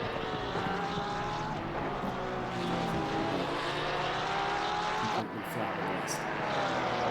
His ability to lap the entire field in 20 minutes.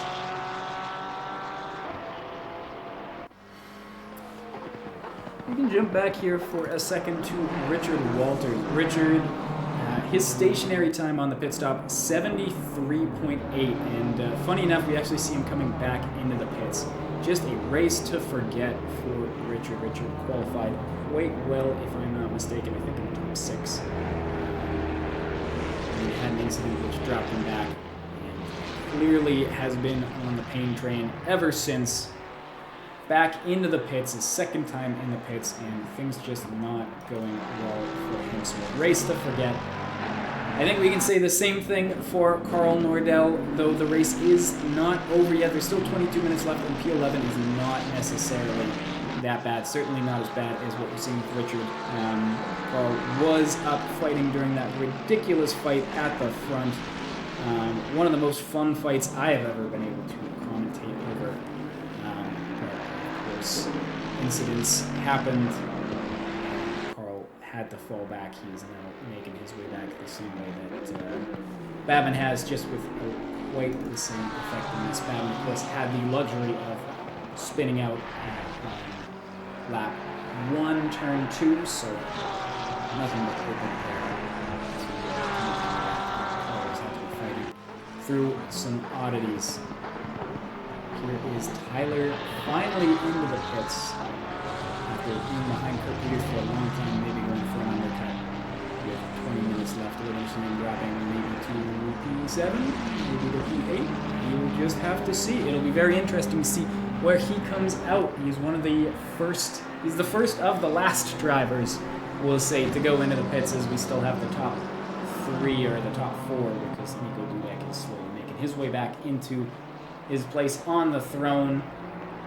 But of the others, here is Tyler, who looks like has a very short stop, is not taking tires. That is Tyler Babin being a cheeky little bugger, and out with only 12.6 seconds, saving a lot of time there, and he's coming out in P6 with DeLuca right in front of him. Now DeLuca also only took tires, a 7.5 second pit stop for DeLuca. So neither driver is necessarily going to be having any sort of tire advantage. Fuel should be very similar, so this is simply going to be a fight of pace and willpower if you want to be romantic about it. Oh shoot, Zutalor, this is supposed to be a 30-second. I think I just set it for a minute. Thank God it's not actually doing a minute. It's only doing about 40 seconds. So here we go. Here is Halban. We'll see what happened with him. Jumping over to the helicam. Looks like we're going to go through Sunset for some action. Everything's looking okay for now. Maybe going a bit. No, everything looks neat and tidy there. Coming in through there. Everything's good. I'm liking what I'm seeing. I really hope I didn't just waste everyone's time coming through the S's now. And it looks like I wasted everyone's time. So, there you go. You're welcome for that riveting replay. Hope you enjoyed it. Just got to see, I guess we didn't waste anyone's time. We just got to see some nice, simple driving, some clean lines there for Halvin. Tyler, oof. Tyler really pushing through Cheetah, wanting to get past DeLuca. DeLuca then goes wide, and Tyler may just get his wish. That Porsche is not the fastest car in a straight line, but it is doing the job just fine. There is Tyler into P5, and we'll see if DeLuca has a response. Tyler understands, and he needs to go a little bit defensive. There's DeLuca right behind him, but Tyler is staying calm. Into turn 4, and there's DeLuca with one more mistake. Those tires certainly not going to be fun to drive on after an hour. We've still got 20 minutes left, so I'm sure all of these drivers who have gone through this cheeky little fuel-only strategy are not going to be feeling great right now. We've got Kurt Peters still doing 43.2s.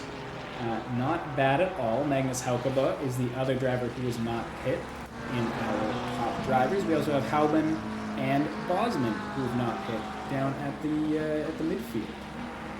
But pace-wise, we're seeing okay times from our drivers who have and have not pit. And speaking of pitting, Kurt Peters is in the pits, which means that Magnus, who's now skipped past the pit lane, is the final driver yet to pit out of our top 15 positions. 14 positions, I don't know, 13 positions. One day I'll get that number. Well, it is, we're going to have a little bit of a freeze.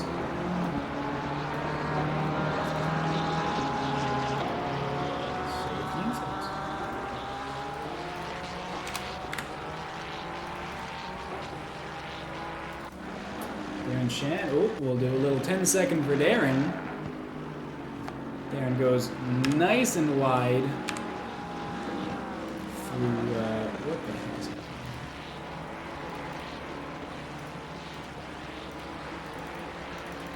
This is weird. Sorry about that. Nice and wide through Clubhouse. And the car does not respond well to it.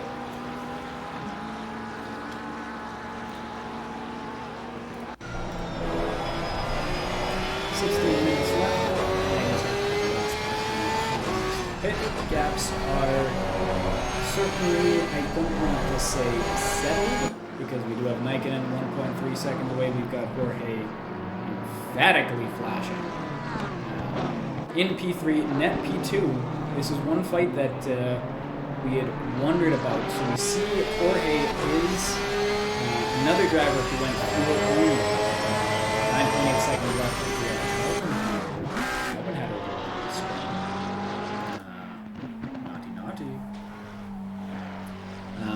But yes, another driver on old tires here with Jorge Esteban, and Kurt Peters is only 4.6 seconds behind Tyler, only 2.6 seconds behind Kurt. DeLuca only 3.3 seconds behind Tyler. So really second, third, fourth, and fifth, all sort of up for grabs at the moment. First place firmly in the hands of Dudek. Dudek is on, I believe, fresh tires. Or as fresh as they can be for one pit, but still putting up mid 41s, faster than just about anyone else on the track. So I think this is once again a nice, comfortable, dominant victory for Nico. There is 15 minutes left. Things can go wrong. We saw him make a mistake earlier on, right before his pit stop. So it's not impossible that something could happen, but that does seem to have the guts and the consistency. We'll just have to see if he keeps it together. Here's Jorge, who does not seem to be keeping it together. That car looked a little shaky there. Again, old tires, and with a lot of drivers behind, very close behind. One mistake's worth of driving behind, I think, is a good way to put it. He knows that he cannot go to sleep yet. He needs to keep the pace up, and he needs to keep himself clean of incidents in order to establish P2. That is not an easy thing to do on this track, and certainly not an easy thing to do with drivers like Kurt and Tyler bearing down. We jump over once again. And look at the current numbers. So we've got our top 5 are all, our top 6 all in the pro class before Stork. Stork was a driver. Oh, that was, who was that? That was Ness. Ness having a little bit of fun out in the dirt.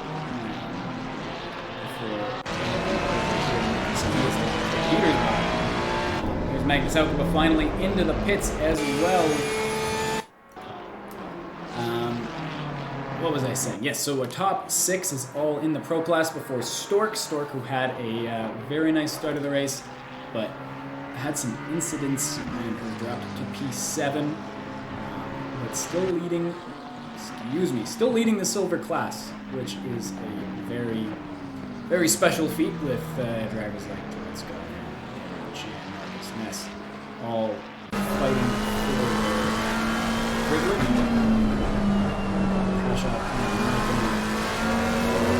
Second silver driver, last of the overall points getters. 16 seconds back right now, P11, and a valiant effort for him to try to make make his way back into the points, but I am thinking it'll take a miracle for Carl to be scoring points this race. Now, miracle not impossible. Miracles happen. So maybe we will see some nuttiness here in the last 13 minutes of this race. I certainly wouldn't complain. I'm sure none of our viewers would complain, except for maybe whichever viewer it is that's stuck in that. Currently driving right now, except for maybe Steven, who's hopefully not feeling too bad.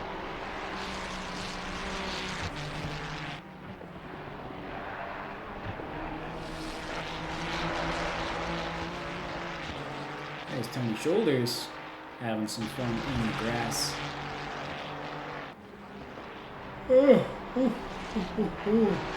Did Magnus just go back in the pits? Magnus, do you have...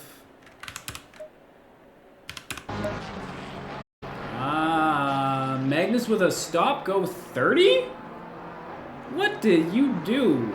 Holy shit, he must have flown through the pits.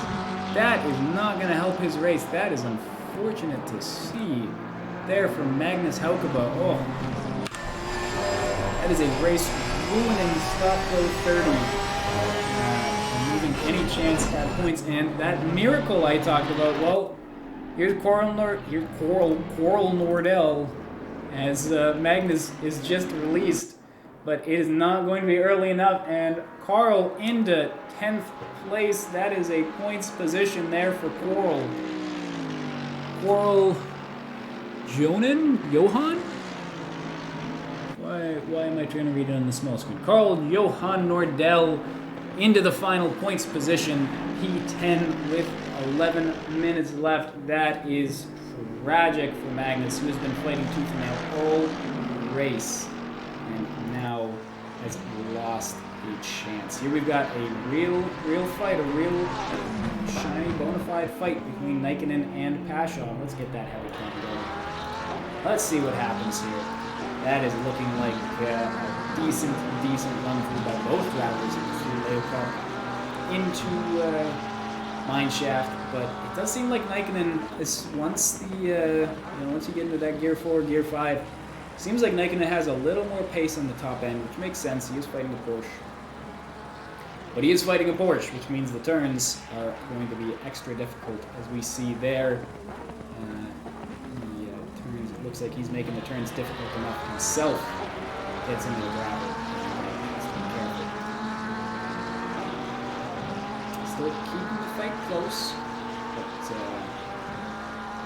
enough so that Pasha needs to stay neat and tidy through these last 5 laps or so. And is actually catching up through turn 2, turn 3, and turn 4.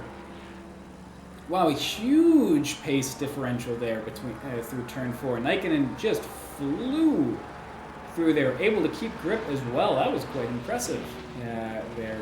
Pashaw is on new tires. Both drivers did change tires, so here is Nikkonen just simply pushing, trying to get this move done. That is P7 up for grabs, and P7 is not a bad finish whatsoever. I'm sure both drivers would love to see it. Here's Nikkonen, once again, has a big pace advantage through the S's, but not able to find open track in order to take advantage of it. Tries to go around the outsider just to open up the turn through Leopold, but again, because of that, isn't quite able to get onto the apex. Leopold a very, very tough turn to try to go around the outside. And, you can see right there. Into the Crocodiles, and yeah, it does seem that Nikkonen is feeling a lot more confident in the turns than Pasha at the moment. That being said, well, there, kept it clean through Cheetah, both of them. Just have to see if Nikkonen is able to get something done. This is a nice little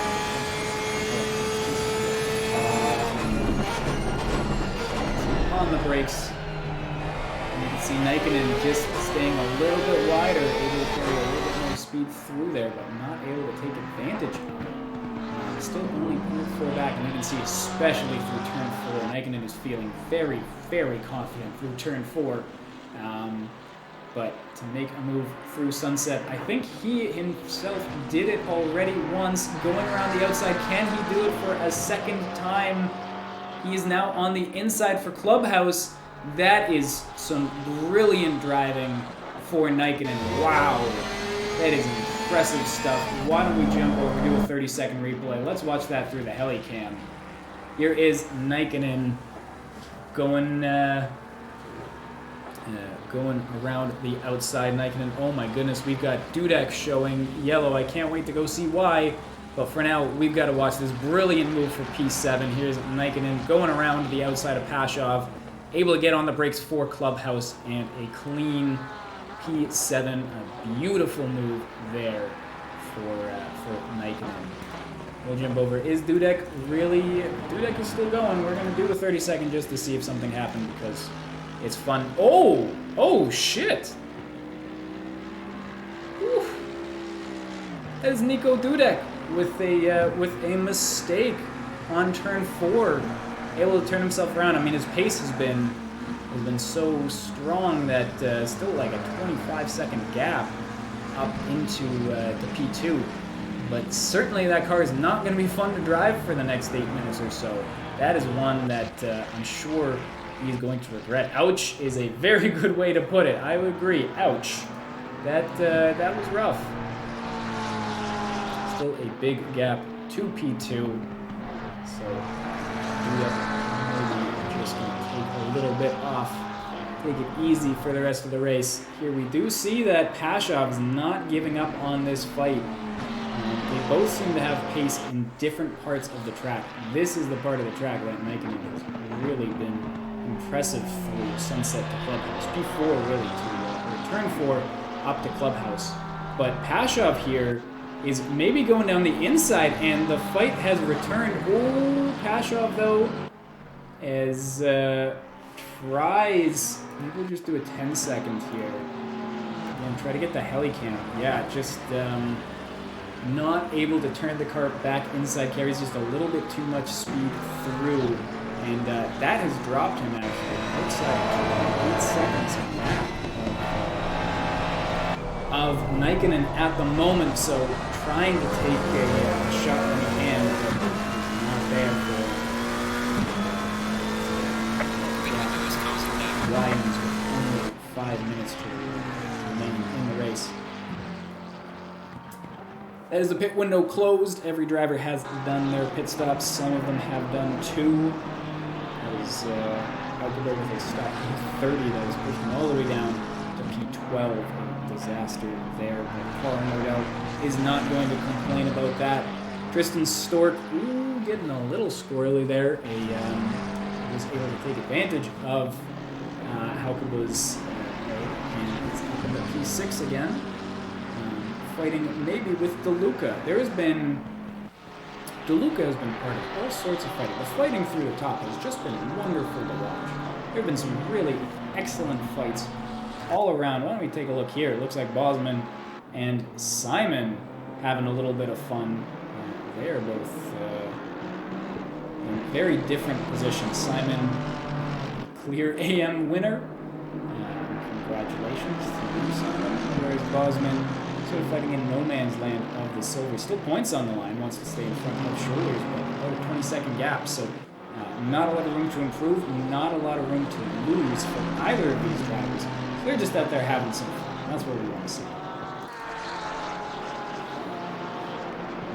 Hopefully still fun, though, with more on the line. Tristan Stork right behind DeLuca. This is a close fight between the two of them. It does look like, oh no! You guys were supposed to be having fun. Oh, what are we doing?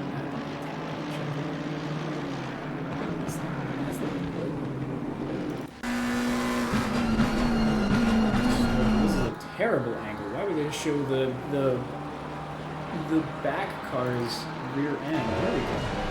Here's an actual angle. Thanks, Lisa. ACC. This is what we want to see. DeLuca defending against Stork. Stork already comfortably in the silver victor. Of course, anyone who's able to fight this far also Peters being the dominant silver leader last season in the pro class.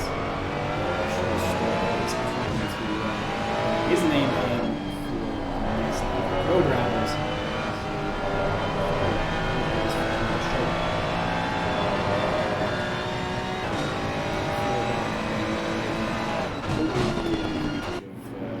Any opportunity. Here we see Bosman and Simon still going at it, still having some fun with, I think that is Carl actually behind the two of them. Hoping to get past. This is a blue flag moment brought to you by Flags. This is a long time. My throat's sore. I'm tired. Stork's within 0.2 seconds, so we're gonna go let the racing do the talking rather than me. Yeah. ACC TV being very weird with the gaps, but this is a very close one here. It does look like Stork might be able to make something happen. He is right beside going down the inside of turn 2. Here is DeLuca trying to do the cutback and definitely does carry more speed, but it's not enough at the moment. Stork up into P6 with 1 minute remaining. Beautiful driving there. And yet another action-packed event for DeLuca and Stork. Both drivers, we've been saying their names all race. Just showing their stuff. Tyler Babin in P4, and I'm sure this is a race, it didn't go exactly the way that he wanted it to, but made the best out of a bad situation in P4 after starting P2 and falling all the way back to Leaders on final lap.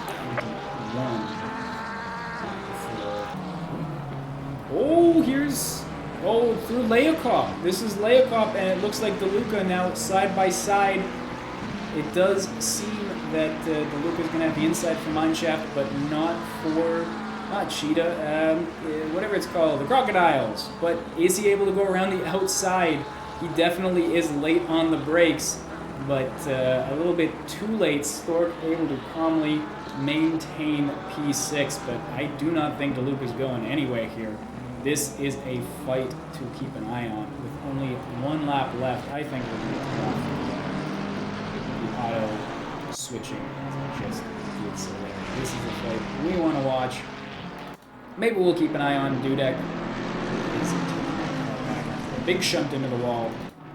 Bringing the car back into an easy victory. The shunt still does not seem to be affecting his times too much. He did a 42.1 last lap, which for him might be slow. For anyone else, they'll take it. So that is a nice victory there. And Jorge Esteban, who after an action-packed race, or action-packed start to the race, has had a quiet back half. In P2, though, Kurt Peters 1.8 back and is begging for an opportunity at a P2. Still on the podium, but he wants more. As I see here, Haukeba and Krabs, as they come around to start their last lap. They're having a little bit of a go. Outside of the points for both of them, this is simply for bragging rights. Leader has finished the race. Very, very fun to fight for as well. It does seem that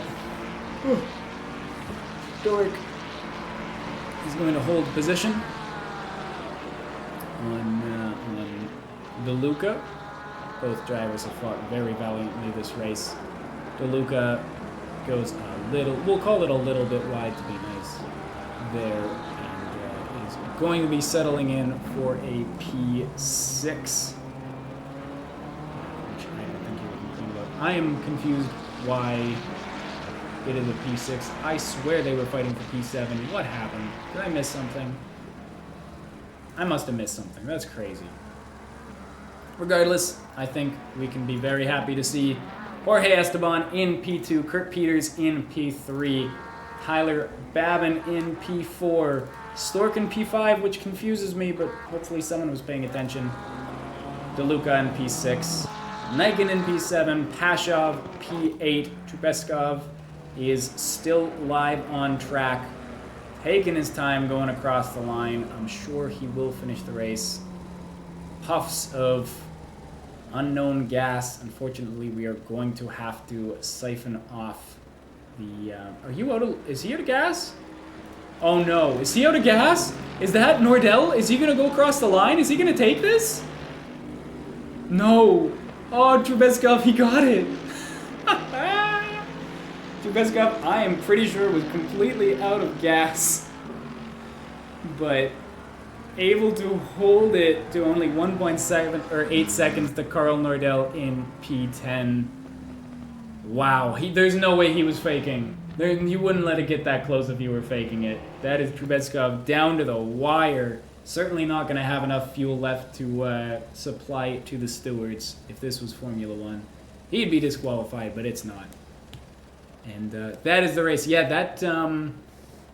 that bump, Dudek, was something, but a brilliant race outside of that, and the pace was enough to pull a 28-second gap, even with that shunt.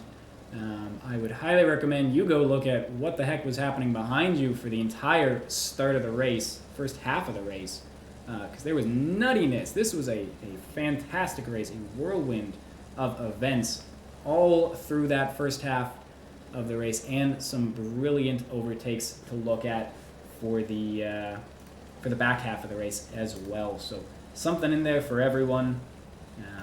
Lots of fun. We've got some bumps, some bruises as well that the stewards will be taking a look at.